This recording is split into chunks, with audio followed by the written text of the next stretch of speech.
I've been running for the longest and I want to be running for a really long time. It's truly the greatest honor, to be wearing the Indian colors, to represent the country of, of more than 1 billion people, to stand there and feel that honor and privilege.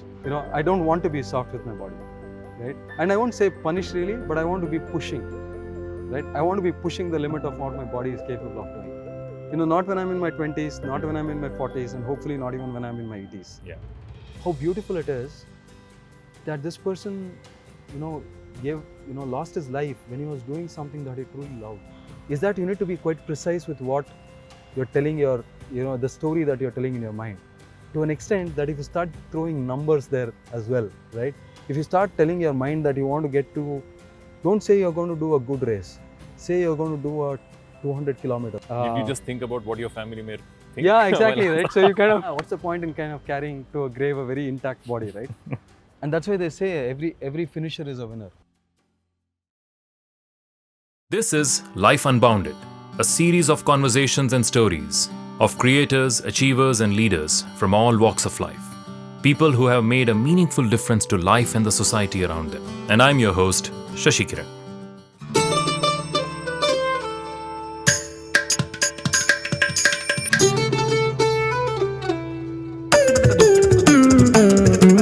Manoj is a very familiar name in the running community of Bengaluru, his home city, and throughout the country and beyond. He's an ultra runner, meaning someone who clocks long distances, with his personal best being an astonishing 202 kilometers clocked in 24 hours.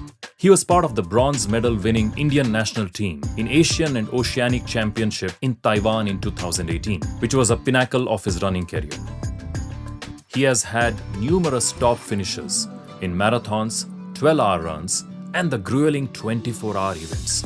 He has been a head coach at the A6 Run Club, Cult Fitness, and a key opinion leader for Saucony.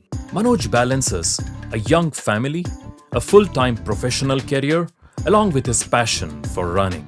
Last but not the least, he is a mentor to many upcoming runners, as well as an active, articulate blogger.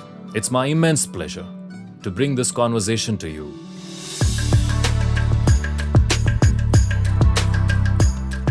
Manoj, good morning. Good morning. I've known you for 19 years now. You are a champion, an elite ultra marathon runner.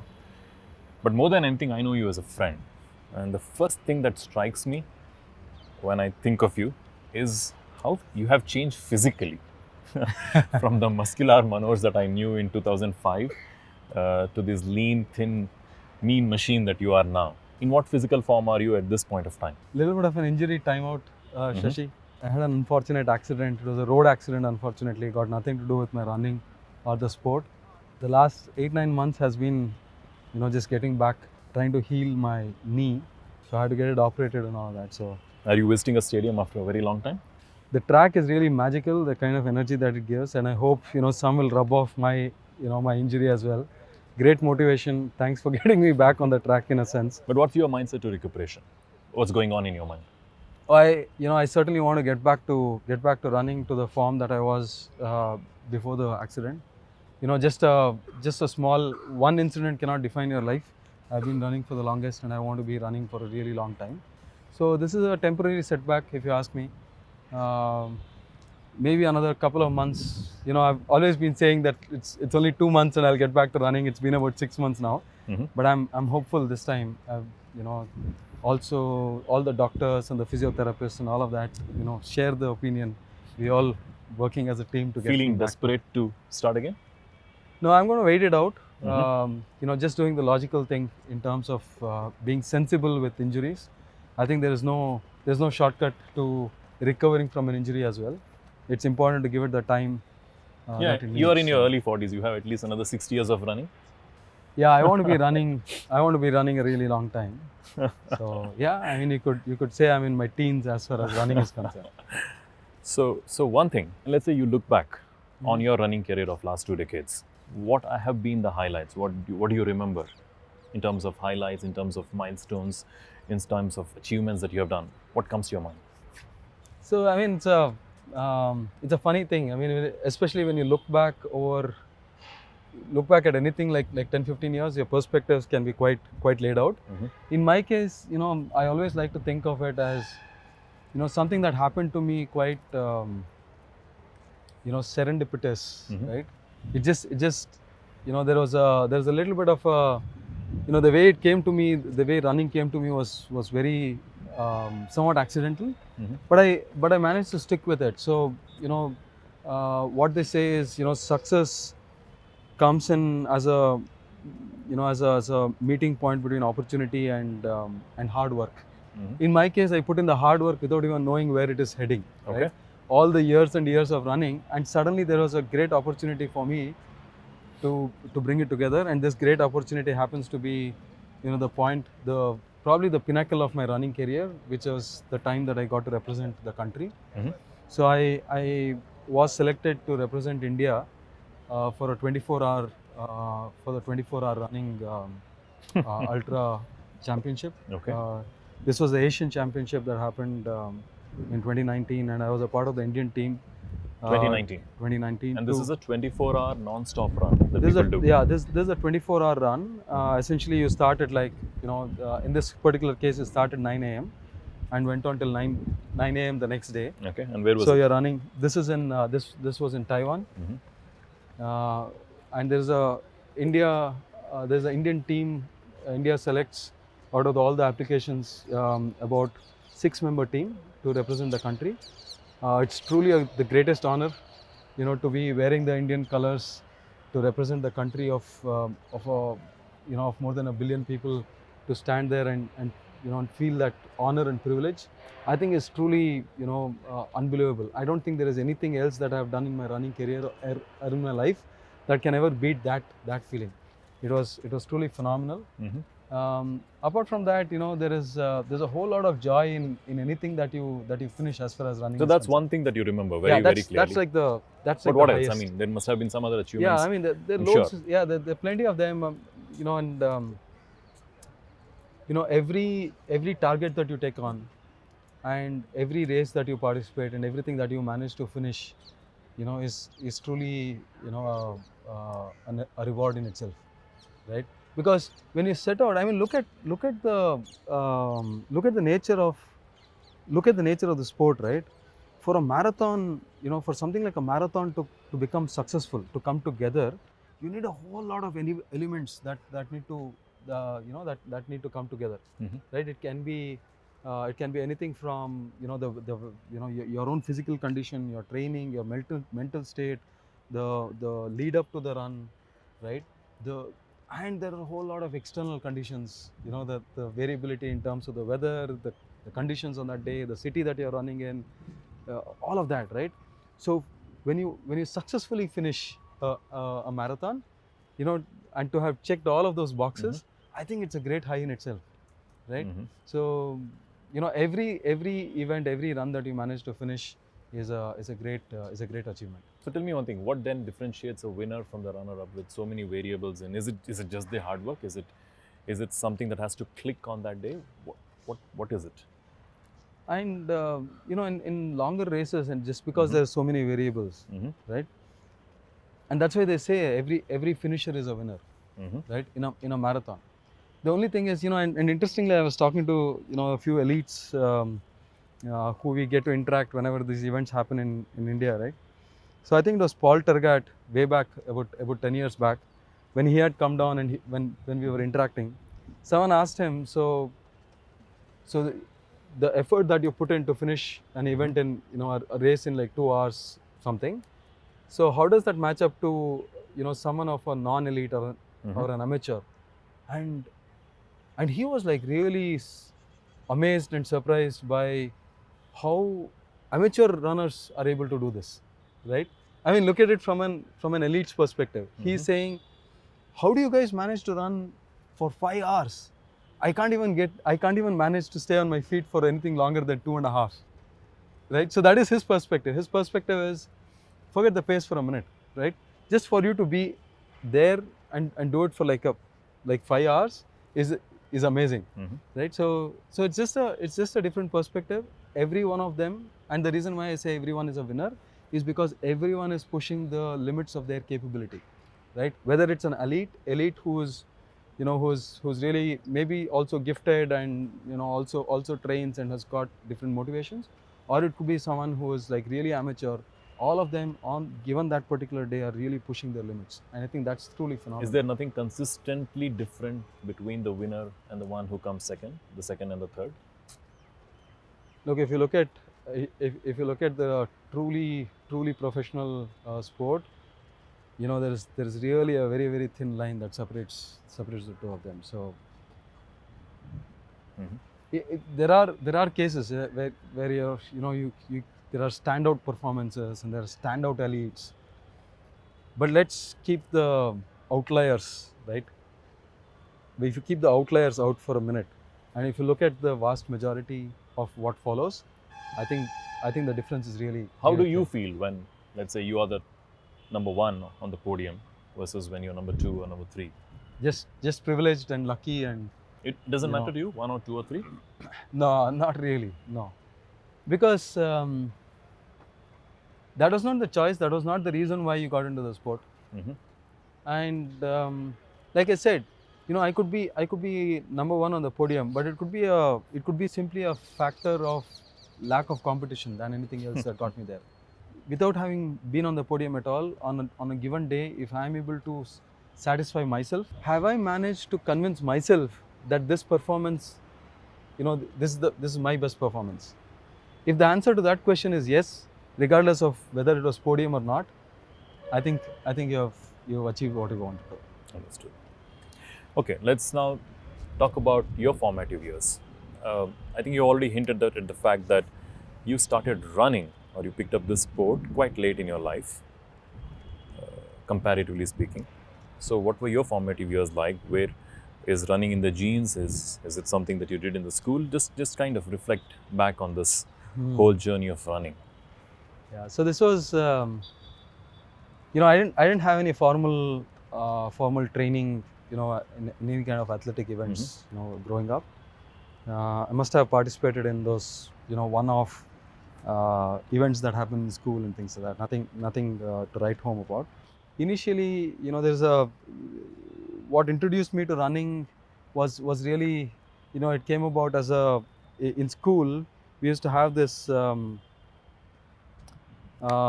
We used to have a nice, mitty ground, right? Like a playground, and back then, were days of canvas shoes.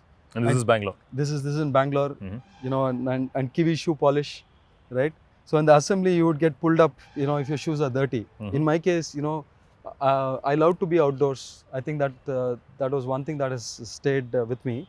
And I used to get to school about half an hour before the classes start, before the assembly, and then we used to play something called hand tennis in that mitty ground. So what happened was, invariably my shoes would get really dirty, and then in the assembly I would get pulled up, and the punishment then was to do one round of the school ground. So that's how it kind of started off, right? The running.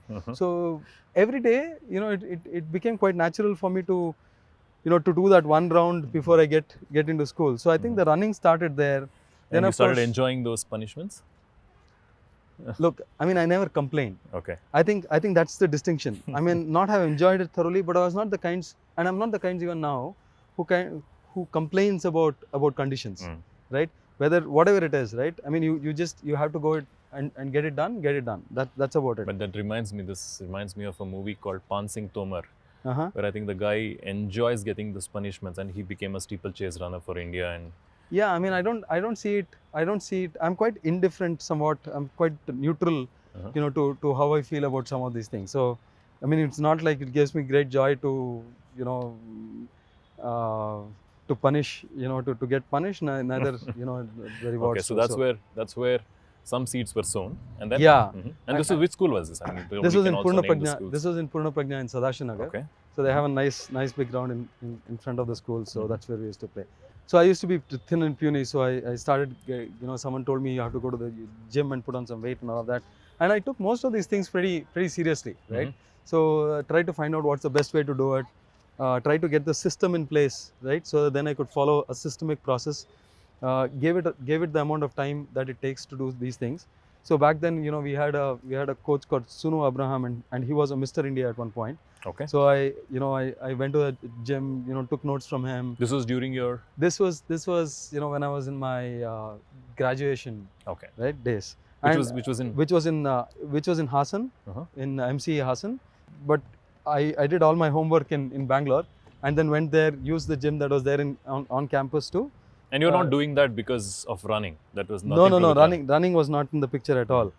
Now, then what happened is, when I was taking those notes, I was also lucky enough to meet one coach called Matthew, who was a coach for the Indian Paralympic team. So his submission to all the guys who come to the gym was to be really sweating when you come in. So he would insist that you do one lap of any of the ground before you hit the gym. So that's when the running warm up started happening. Mhm. And then I took that with me to my campus in IIM-Lucknow, Where I met you for the first time. Yeah, which the alma mater that we are so that we so proudly talk about. And the loop there was 2 kilometers something. So I remember the IIM-Lucknow campus days quite vividly. In fact, I remember one of these campus memoirs that is called IIM Prints, where someone quoted you and said, apparently your muscles spoke to you and took you to the gym every day. So that's the Manoj I remember. Yeah. Muscular, tight t-shirts, Yeah, I know. bulging biceps. Man, do I miss those days? You tell me. Yeah, I used to probably be 1.5 times Mhm. what I am right now, isn't it? And but I'll tell you the common thread, right? So there is a certain amount of passion and discipline that I took to the gym, which I continue to take to my running, Mhm. even to this day. I think you need to stay hungry, right?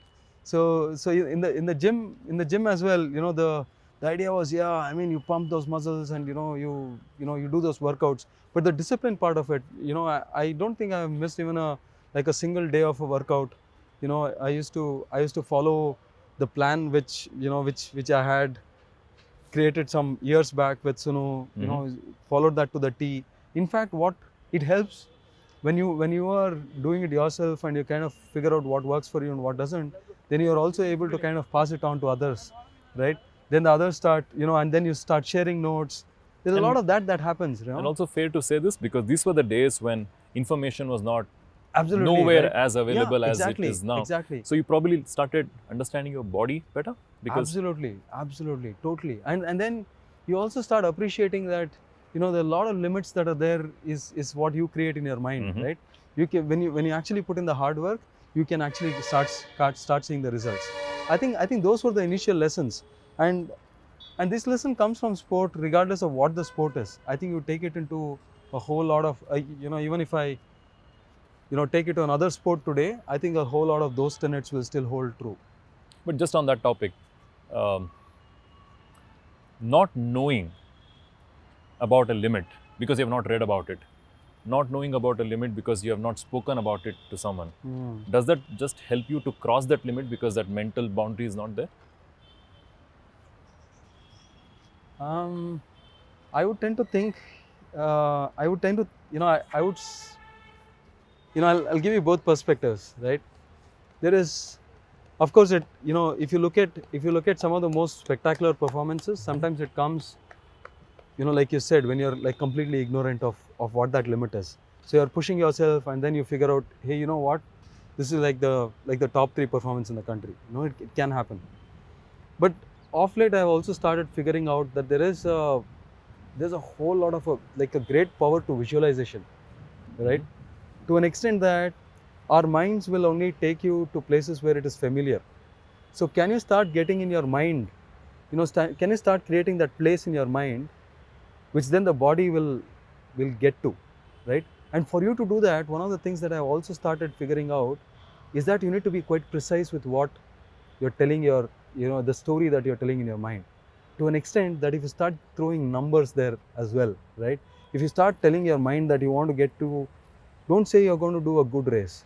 Say you're going to do a 200 kilometer, whatever that, start giving that, be very objective. When you start giving a very precise story, then there is a great likelihood that your body will get there. And I've started seeing some results with this. Therefore, if you ask me now, with that in mind, if you ask me your previous question, which was, can it happen just like that? It can, because there are a lot of debut performances where you really go in there without knowing what you're doing, and you really get a crack. And I know of people who have done so well in their first performances but are not able to repeat that, even years later, right? Even years of training and hard work and all of that, they have not been able to beat what they did the first time around. That, I've seen those cases as well. But I think more and more, that the visualization, the belief in doing it when you know mentally what you can, I think is really So you're powerful. saying reading helps you understand what you can visualize, and then visualization helps Absolutely. you perform. Absolutely. This is not, disparaging the need for training. You got to, it's not like you think something and then it'll happen, right? You got to really put in the hard work and training. That goes without saying. What's your equation with your body? And I'll just elaborate a little bit on that question. I've read quite a few accounts of people who treat their body differently. There are various perspectives. One is your body is a means to experience the pleasures of life, of all the five senses. Then there are people who say, more spiritually inclined people who say, your body is a means or a tool to achieve salvation. And then there are people who say your body is a machine. You need to keep it in top gear to perform. Right? There are various different perspectives. What's your equation with your body? Yeah, I mean, I don't believe in saving, your body for, let's say, the future and all of that, right? So let's, so like you said, I would really think of it as a tool to enhance your spiritual experience, right? So that spiritual experience could be something, for example, you can take discipline, for example, right? So you need a tool to drive discipline, right? It can be any activity. You may do 10,000 steps a day. That could be your motive. But you need a physical You're body. hitting me below the belt with those such small numbers now. But you need a physical form to take you there, right? So that's the way I look at it, right? I'm really not, sometimes and I like to experiment, right? So you're not hedonistic. That's No, what I'm you're not. trying to say. So sometimes I really like to beat the crap out of it. Sometimes I want to, take good But care just of let it. me get this right. Are you saying, therefore, for you, your body is a means to Yeah, the body is a means to experience something spiritual? experience something, either something spiritual or something very mental, right? So body is a means to achieve out-of-body experiences?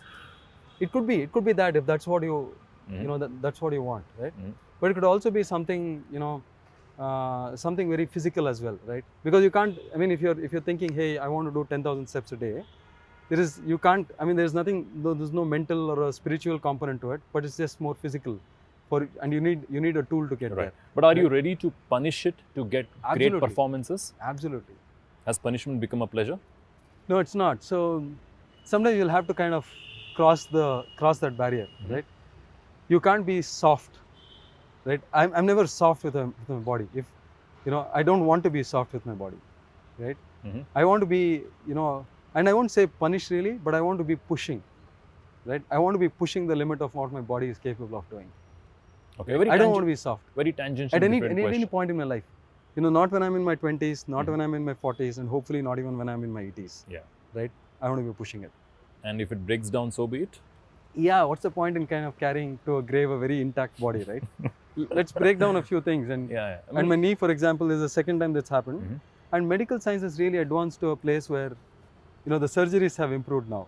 So I'm hoping medical science will catch up with my craziness of the stuff that I do with my body. I don't know. Eventually, if I need to do replace a leg or a bone or whatever, right? I don't know, right? Hopefully, medical science would have advanced. You think so about much. it and you say that's okay. Is that Yeah, it's okay. I don't know how your family Absolutely. is going to react to these statements of yours. I know you're crazy. I've heard friends talking about Manoj being a crazy runner. Do you identify with that image? No, not in my. I knew you were going to say that, but go on, elaborate on that. Because I'll tell you, I spoke to your running friends. Mhm. I have a good sense of what your wife may say about you. And I see casual runners talking about you. And they all say, he runs, but he's also a Yeah, bit crazy. he's crazy. But I knew Yes. that you're going to say, no, you're not crazy. But No. So my self-image, right? My self-image of myself tells me that I'm not doing anything outlandish. okay. Okay, absolutely not. I'm a super duper conservative guy. At the core, if you strip everything off, I'm very, very conservative. Therefore, unless I take on, really crazy goals, I won't get to, like they say, right? You shoot for the stars, at least you'll get to the moon, right? Mhm. Kind of a thing. So, which means that I need to set myself really high targets. So, at least I do something reasonably okay, right? So, therefore, I pick those really, from an outside perspective, when you hit the moon, when that's your moonshot, people think that that's crazy. But internally, I'm very conservative because, from my perspective, I was supposed to go to the star. I only went to the moon. Take a 24-hour run, for example, right? There are phases in that run where I really hold back, Mhm. right? And I've really tried to work on this component of this part of my personality, where I don't want to hold back, because magical performances don't come in sport when you're holding back anything, right? It has to be a no holds bar, kind of an effort.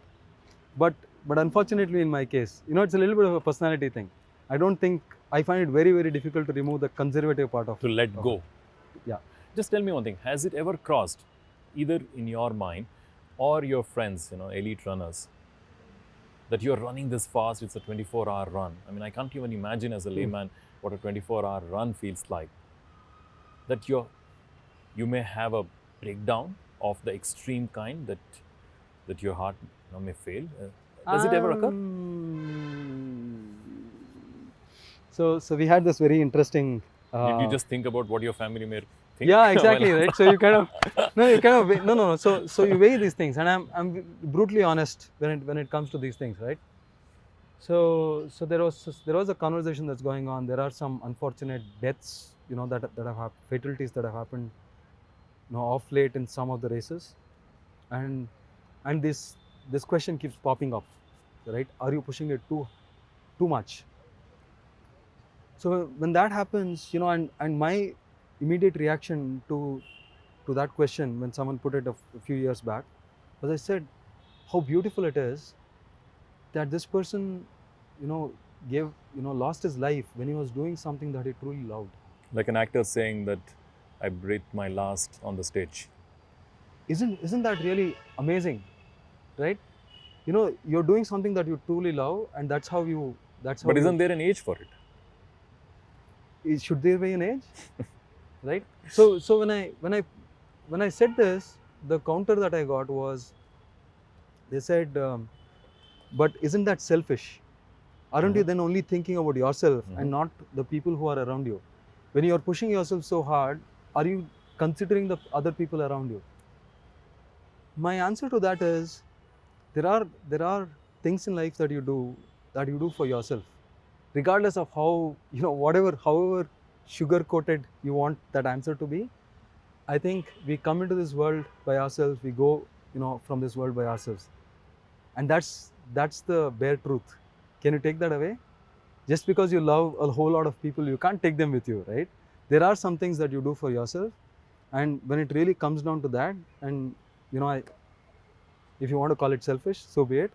But that's my thing. I mean, so to answer your question, are you pushing it too hard, too much? Well, it's you who's got to answer that And for just yourself. listening to your last 2 minutes of your answer, it feels like you've tried pushing too hard, but there's still a part of you that says, I can go even harder. Absolutely. Okay. And I have spoken to elite. There's this guy called Dan Lawson, who is a British 24-hour runner. If you think of me as crazy, he is like 5 times crazier. So there have been 24-hour runs where he has broken British, world records, the national record, and all of that, a whole lot of stuff, really super elite. and there have, he's completed the race, and then he couldn't stand, right? And then he had to be taken off in a wheelchair, right? There have been cases where, he shared videos of the day after where he couldn't get off the bed, so he had to roll himself off and then crawl to the washroom, right? So then when I met him, I met him a few times. So I asked him, so what is it that really drives you to push your body to that kind of a limit? He says you got to do it. If you got to do it, you got to do it. It's just the motivation that you have for any particular race. If you're motivated enough, you have to do it. You got to do it. Yeah. This very stadium, there was a 24-hour run. I was doing extremely well, and I wanted to get back into the Indian team. So there was a qualifying criteria, which was 205 kilometers, to get into the Indian team. I was doing very, very 205 well. kilometers In 24 hours. 24 In hours. 24 hours. Is the criteria to get into the team. To get into the Indian team. Okay. And I had been there, so I had experiences the high that I spoke about in terms of representing the country and all of that. I really wanted to do it again. And this race was going clockwork. I was hitting all the intermediate targets. I think I started slowing down a bit in the 22nd hour or so. The 23rd hour, and I had done by then I think 195 kilometers. Okay, so I had like 10 kilometers to go, 2 hours to do it in. Anyone would think it's easy. And I got to about 198 or 198 something, and I had like an hour to go. Okay, so that's when I used to do these stretches. So there is one particular squat kind of a stretch where you sit down. It's called the Norman stretch. So you sit down and you kind of stretch all your muscles in your legs, and then you get up. So when I got up, at that point, I could see my wife. So I was doing that stretch there, and I could see my wife. This was a support area. My wife was walking just to make sure that I was okay, and I could see two of her like that, right? I was really quite light-headed, probably even giddy, right? So then I walked from there. I walked to the tent. Then I said I'll sit for a while. I sat down. I really couldn't stand up after. So they the doctors came in. They checked. They said, why don't you lie down for like a couple of minutes? I looked at the time. I was losing time. I couldn't afford this, but I lied down. But then that was the end of the race for me. So there was no getting up from there. In fact, I was so spent that even for them to, so I had to walk out into the ambulance, out of the stadium. And imagine at this point, I had, my entire family, my kids were there, in the stadium. Reet was there, of course. Nagaraj Adiga, all of them were officiating the run. So they had to kind of take me to the ambulance, which was waiting outside.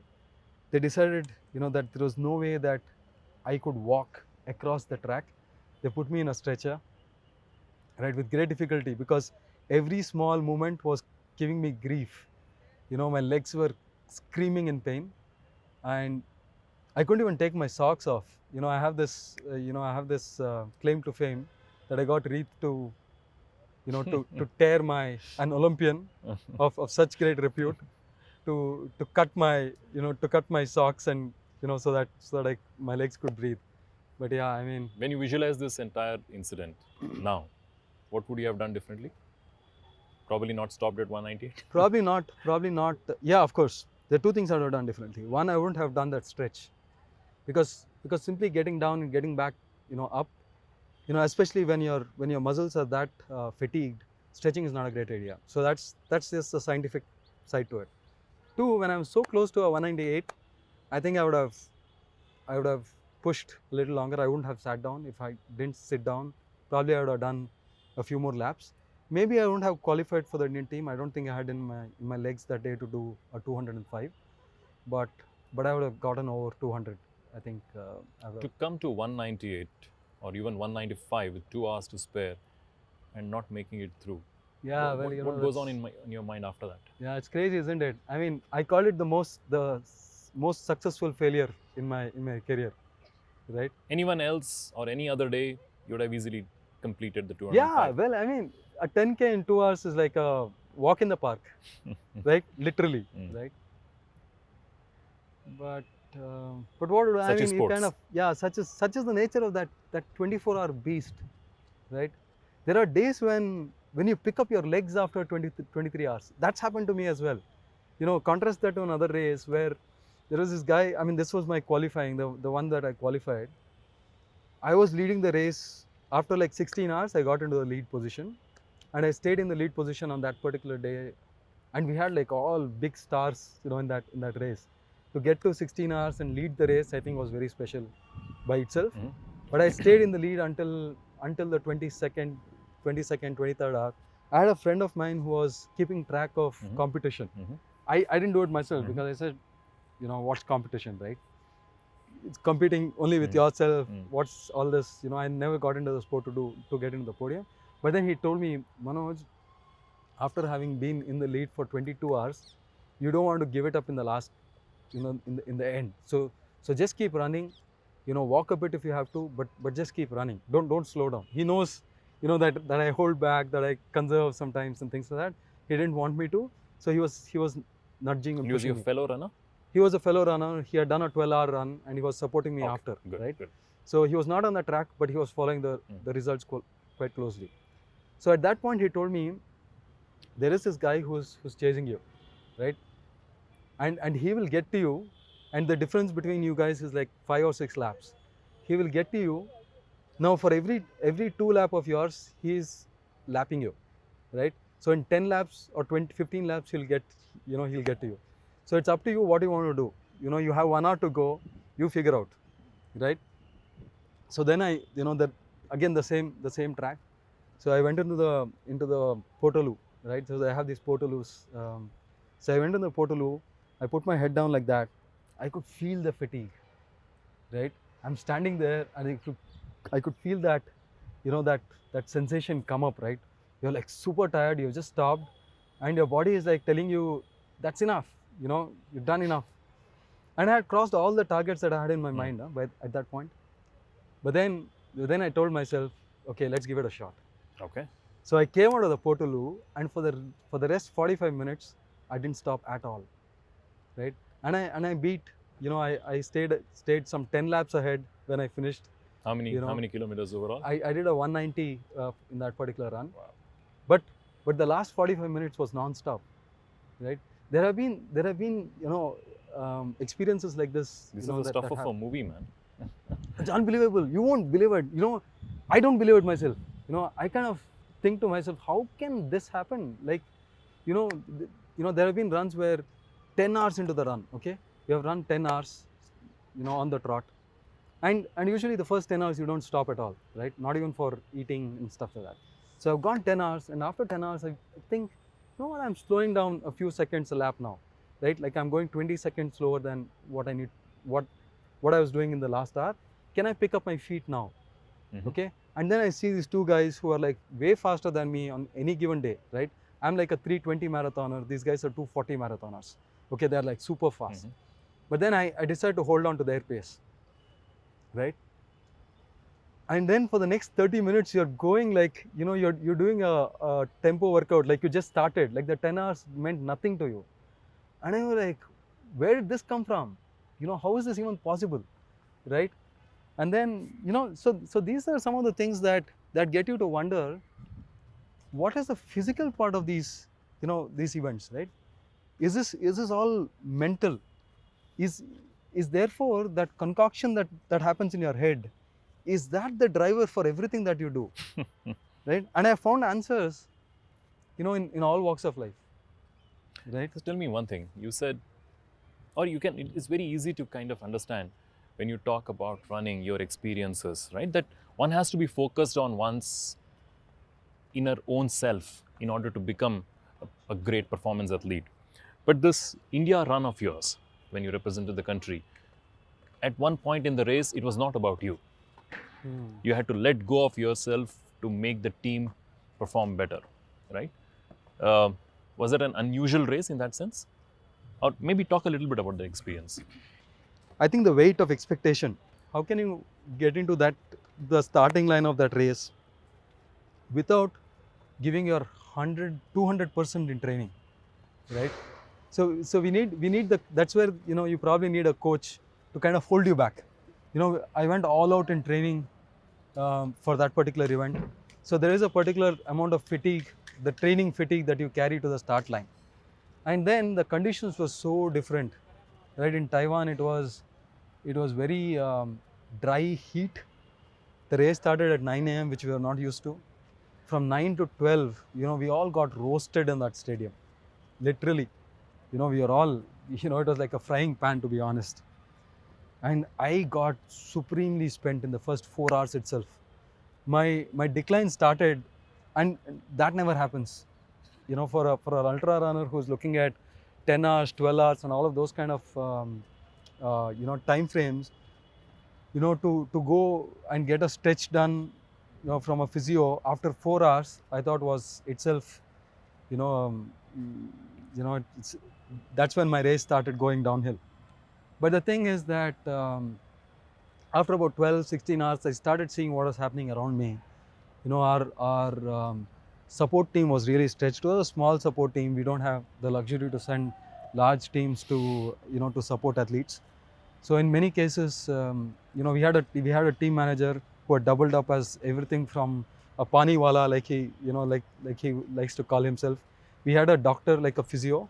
So it's just the two of them. And then there were others, like, you know, Ulas's father was there, who was supporting him. Like family. Ulas Narayan is the, you know, was until last year was the record holder for the 24-hour national record. An amateur runner like, you know, like myself, who had kind of started off in the sport, but was a spectacular runner. He ran 250 kilometers in 24 hours, and that record held until Amar Singh broke it last year. But yeah, I mean, his father was there in the event, so the resources were really stretched. Okay, and by 12, 14 hours, you kind of know which kind of runner will make the cut and which will not, who will not. So I took a step back and said, hey, you know what? Let me change roles now. Let me change roles and get into the support tent and see what I can do to support the rest of the team members. So it is a little bit of a, I would say. But you did a rebound revenge run in the next couple of weeks.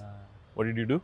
So my point is this, right? So when you have trained so hard, a single race day cannot define, you know, what you are, correct? For me, training is 98%, race day is 2%. So I said, you know, let me check myself. So I experiment on myself, right? So I don't have like a coach who tells me, you know, you've got to do this mileage. I draw up my own training plans. I know what works for me, and I knew what I had done would work for me, right? I wanted to test it out. So what I did was, you know, to some people it may sound foolish and stupid that you come out of a race where you didn't do well and then sign up for another one within 2 weeks, right? So there was a 24-hour run that was happening in Delhi. My immediate thing after I finished the Taiwan run was to look that race up and sign up, and then I landed in Delhi to do another 24-hour run. If you have liked this conversation so far, please continue to the next part of the episode. Please encourage us by clicking on the thumbs up button and subscribing to our channel, and sharing this conversation with your family and friends.